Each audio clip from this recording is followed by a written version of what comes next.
রায়হান কবরস্থানে প্রবেশ করার পর মাঝে মাঝে পেছন থেকে পায়ের শব্দ শুনতে পায়, কিন্তু ঘুরে তাকালে সে কাউকে দেখতে পারে না।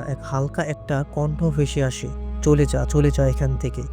রায়হান ভাবে বাতাসের শব্দে, কিন্তু ভয় ধীরে ধীরে তার মনে চেপে বসতে শুরু করে। সে যখন সবচেয়ে পুরনো কবরের কাছে পৌঁছালো, তখন হঠাৎ মাটির ফাঁক দিয়ে সাদা ধোঁয়ার মতো বের হতে লাগলো। ধোঁয়ার মধ্যে অস্পষ্ট মানুষের মতো ছায়া দেখা গেল। মুখ নেই, চোখ নেই, শুধু কালো ফাঁকা গহ্বর।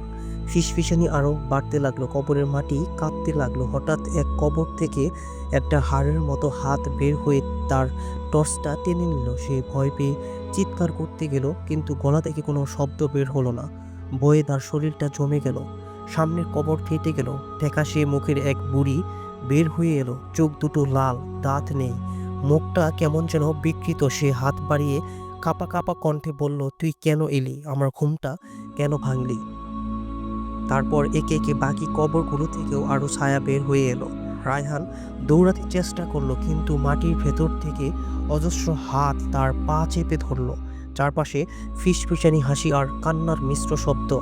রায়হান শেষবার তার মোবাইলের ভিডিও চালু করতে লাগলো, কিন্তু হঠাৎ সব নিস্তব্ধ হয়ে গেল।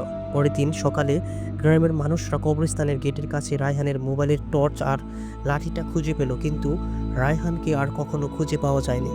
তো বন্ধুরা, এরকম আরও ঘটনা শুনতে আমাদের চ্যানেলটি সাবস্ক্রাইব করে আমাদের পাশেই থাকবেন। আজকে এই পর্যন্তই। টাটা।